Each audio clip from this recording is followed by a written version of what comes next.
Kenalkan, nama saya Erika Muntarigan, NPM saya 1915310203. Saya dari Universitas Pembangunan Pancabudi Medan, program studi manajemen dari kelas 3 reguler 1, klaster 3H. Dan dosen penguji saya Ibu Tri Wulandari. Di sini saya akan menjelaskan tentang penyelesaian UAS saya di mata kuliah akuntansi biaya.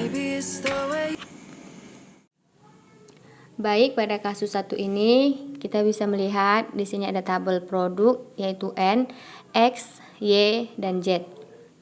Dan unit keluaran dari N ada 50, unit keluaran X 50, unit keluaran Y 250, dan unit keluaran Z 250.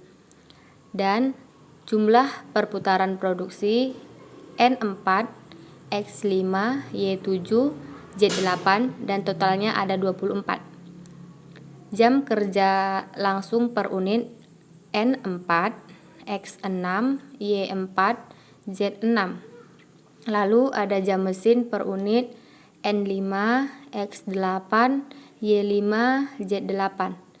Lalu biaya material per unitnya N ada sebanyak Rp50 dan X Rp60, Y Rp90 dan Z Rp70. Lalu kolom yang terakhir ada komponen material per unit N7, X5, Y9, dan Z6. Biaya tenaga kerjanya ada sebesar Rp12 per jam. Biaya overhead pabriknya, yang pertama biaya variabel jangka pendek sebanyak Rp8.150. Yang kedua biaya variabel jangka panjang ada biaya penjadwalan sebanyak Rp7.350 dan biaya setup Rp2.800. Dan yang ketiga ada biaya penanganan material sebanyak Rp7.750.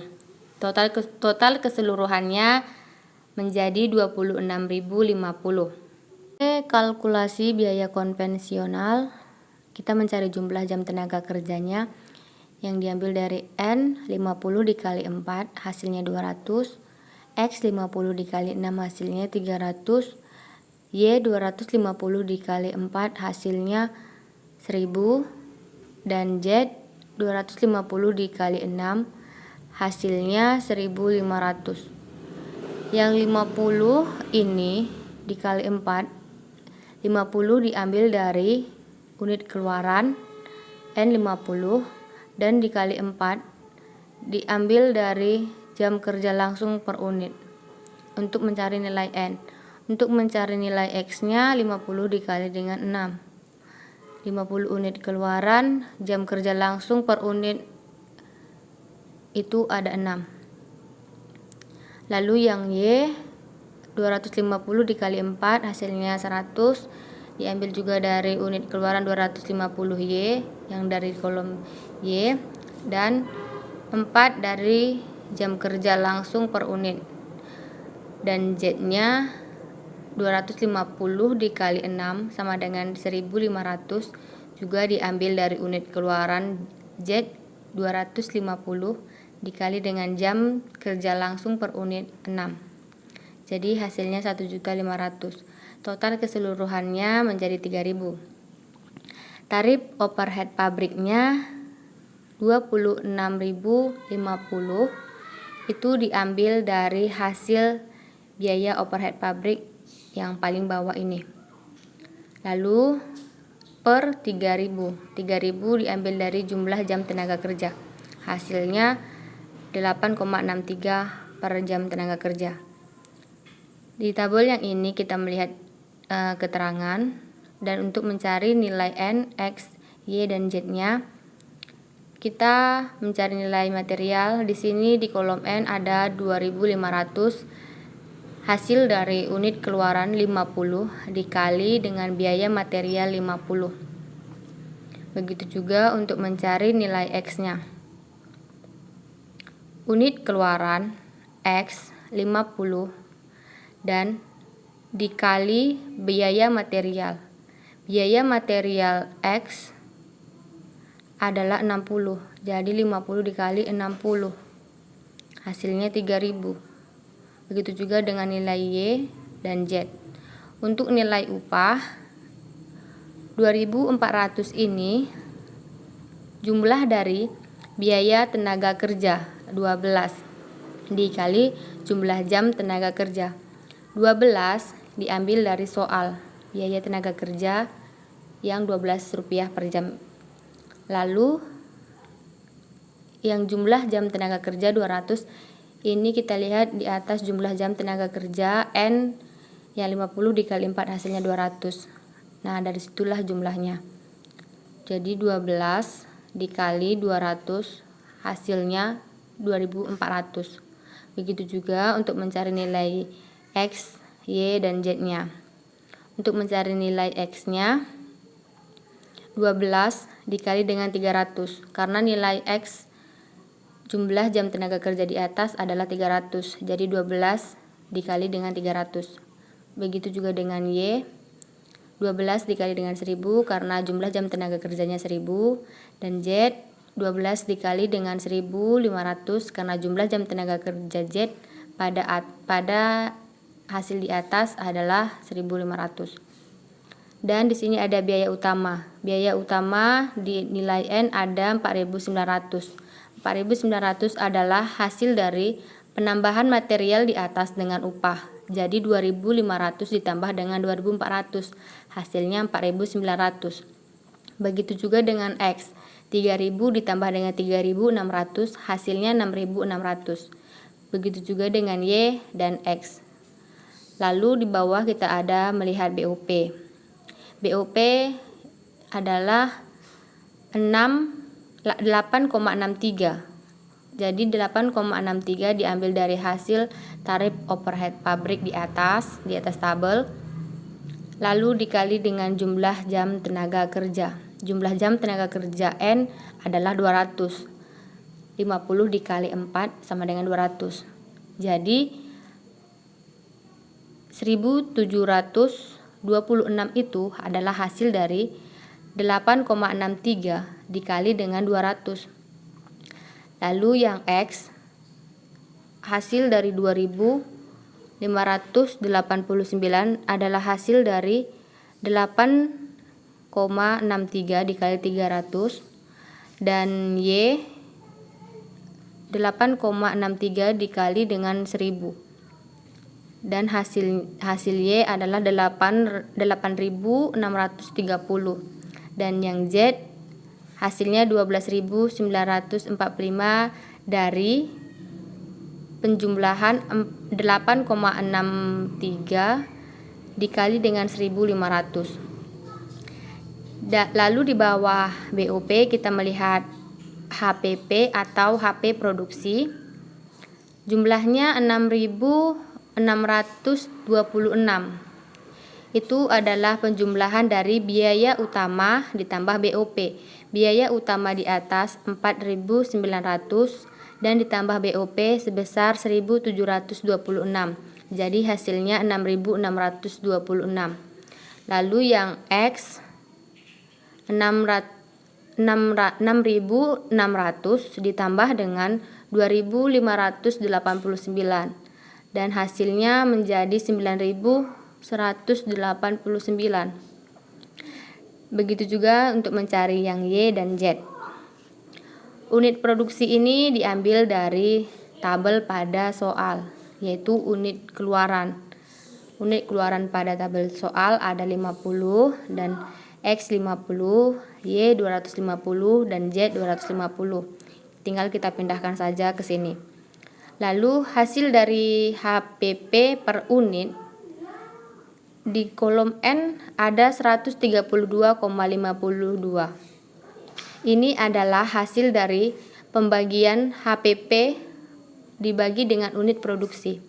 HPP pada kolom N 6.626 dibagi dengan 50 pada unit produksi. Dan hasilnya 132,52. Itu untuk nilai N.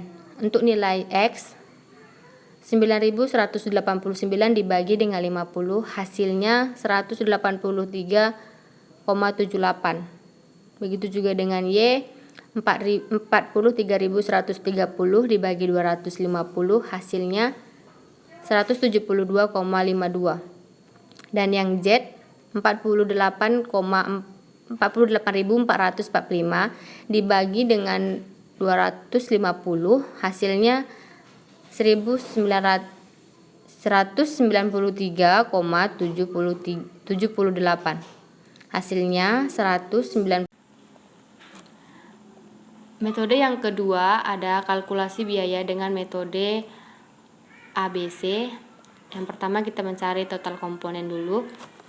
Di sini ada N 50 dikali dengan 7, hasilnya 350. Dan X 50 dikali dengan 5, hasilnya 250. Y 250 dikali 9 sama dengan 2250. Yang Z 250 dikali dengan 6, hasilnya 1500. Jumlah keseluruhannya ada 4350. Ini diambil dari 50 kali 7 ini diambil dari unit produksi dikali dengan jumlah perputaran per produksi. Lalu yang pertama kita mencari biaya variabel jangka pendek. Biaya variabel jangka pendek 8.150 dibagi dengan 3.000, hasilnya 2,71 rupiah per jam tenaga kerja. 8.150 diambil dari soal dan 3.000 diambil dari hasil tarif overhead pabrik. Hasilnya 2,71 per jam tenaga kerja. Yang kedua, biaya penjadwalan sebesar 7.350 yang diambil dari soal dikali 24. 24 ini adalah hasil dari hasil dari jumlah perputaran produksi. Lalu hasilnya mendapatkan 306,25 rupiah per putaran produksi. Yang ketiga, biaya setup. Biaya setup ada jumlahnya 2.800 yang diambil dari soal. Biaya setup di soal dikali dengan 24 yang sama dari jumlah perputaran produksi. Hasilnya 116,66 rupiah per putaran produksi. Yang keempat, biaya penanganan material sebesar 7.750 dibagi dengan 4.350. 7.750 dari soal, biaya penanganan material yang dari soal dibagi dengan 4.350. 4.350 adalah hasil dari total komponen. Hasilnya 1,78 rupiah per komponen. Lalu ada tabel. Di tabel ini kita mencari nilai N, X, Y, dan Z. Pada kolom terakhir ada total, itu adalah jumlah dari total perhitungan N, X, Y, dan Z. Yang pertama kita mencari nilai biaya utama. Biaya utama diambil dari biaya utama pada tabel metode kalkulasi biaya konvensional. Biaya utamanya kita pindahkan ke tabel ABC, metode ABC. Lalu yang kedua ada biaya variabel jangka pendek. Biaya variabel jangka pendek sebesar 2,71 per jam tenaga kerja. Hasil N-nya 542. 542 adalah 2,71 dikali 200 jam tenaga kerja. Jam tenaga kerja dilihat pada penyelesaian metode biaya konvensional juga. Ada situ jam tenaga kerja. Untuk yang N 50 kali 4 hasilnya 200. Dan untuk yang X 50 kali 6 hasilnya 300. Jadi untuk mendapatkan nilai X-nya ini kita mengkalikan 2,71 dikali 300. Jadi hasilnya 813. Begitu juga untuk nilai Y dan Z. 2,71-nya dikalikan dengan jumlah jam tenaga kerja Y dan Z-nya.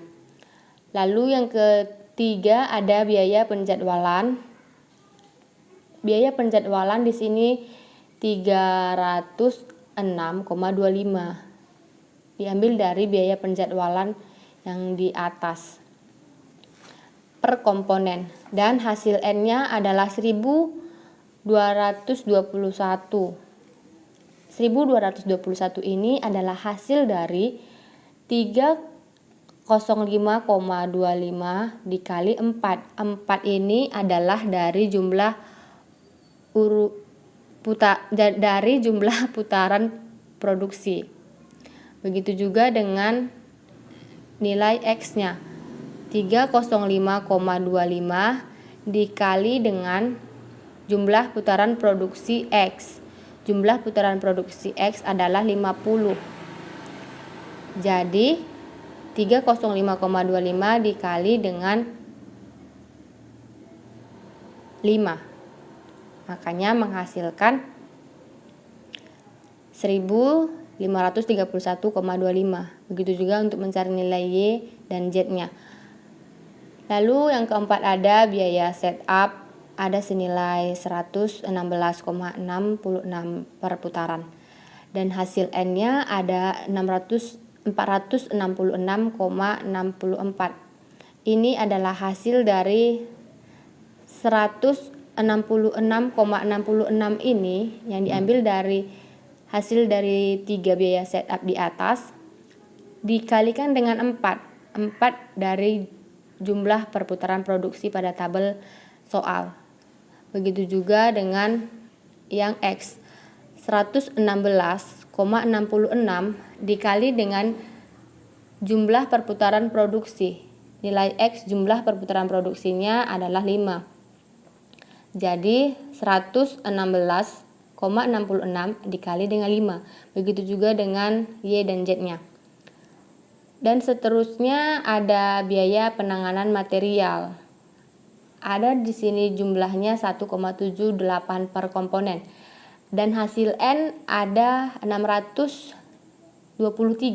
Hasil dari 623 ini adalah penjumlahan dari 1,78 dikali dengan 330. 330 ini dari total komponen. Total komponen yang N. Lalu 350 dari total komponen. Jadi hasilnya 623. Dan seterusnya untuk yang X 1,78 dikali dengan 250 hasilnya 445. Begitu juga dengan Y dan Z. Di sini ada HPP atau HP produksi. Untuk nilai N-nya 7.756,64. Itu adalah hasil dari jumlah yang di atas. Jadi jumlah semua yang di atas dijumlahkan. Jumlah dari 4.900, 542, 1.221, 466,64, -623 dijumlahkan jadi hasilnya 7.756,64. Itu untuk nilai N, untuk nilai HPP N. Untuk nilai HPP X-nya kita jumlahkan juga dari atas sampai bawah, yaitu 6.600 tambah 813 tambah 1.531,25 ditambah 583,3 dan ditambah 445. Hasilnya 9.972,55. Begitu juga dengan Y dan Z, hasil dari atas ke bawah dijumlahkan. Untuk unit produksi ini, untuk N ada 50, X 50, dan Y 250, Z 250. Ini adalah hasil dari unit keluaran pada tabel unit keluaran di tabel soal. Jadi tinggal dipindahkan. Dan yang terakhir ada HPP per unit atau HP produksi per unit. Dinilai di kolom N, nilai yang diperoleh adalah 155,13. Ini adalah hasil dari pembagian HPP dibagi dengan unit produksi. Jadi 7.756,64 dibagi 50 hasilnya 155,13. Dan yang X 9.972,55 dibagi dengan 50 hasilnya 199,45. Untuk nilai Y-nya 44.175,37 dibagi 250 hasilnya 176,70. Dan yang Z-nya 45.618,28 dibagi dengan 250 hasilnya 180. Metode yang ketiga adalah diminta bandingkan hasil yang diperoleh. Di sini ada kolom keterangan. Pada yang kolom keterangan pertama ada HPP per unit metode konvensional dan nilai N-nya ada 132,52 rupiah, X-nya 183,78 rupiah, Y-nya 172,52 rupiah, Z-nya 193,78 rupiah. Itu diambil dari kolom terakhir pada metode kalkulasi biaya konvensional. Semua nilai akhirnya dipindahkan ke kolom yang ini. Lalu keterangan yang kedua ada HPP per unit metode ABC. Nilai N-nya 155,13, X nilainya 199,45 rupiah, Y 176,70 rupiah, Z 182,47 rupiah. Itu juga hasil akhir dari tabel metode ABC yang dipindahkan ke kolom yang ini. Dari tabel ini kita ketahui bahwa nilai yang diperoleh dari metode ABC lebih tinggi daripada metode konvensional. Jadi kesimpulannya, metode ABC lebih banyak membebankan overhead pabrik terhadap produksi dengan volume yang lebih rendah dan cenderung membebankan secara relatif lebih kecil terhadap produksi dengan volume yang lebih tinggi. 3 reguler 1 klaster 3H dan dosen penguji saya Ibu Tri Wulandari. Di sini saya akan menjelaskan tentang penyelesaian UAS saya di mata kuliah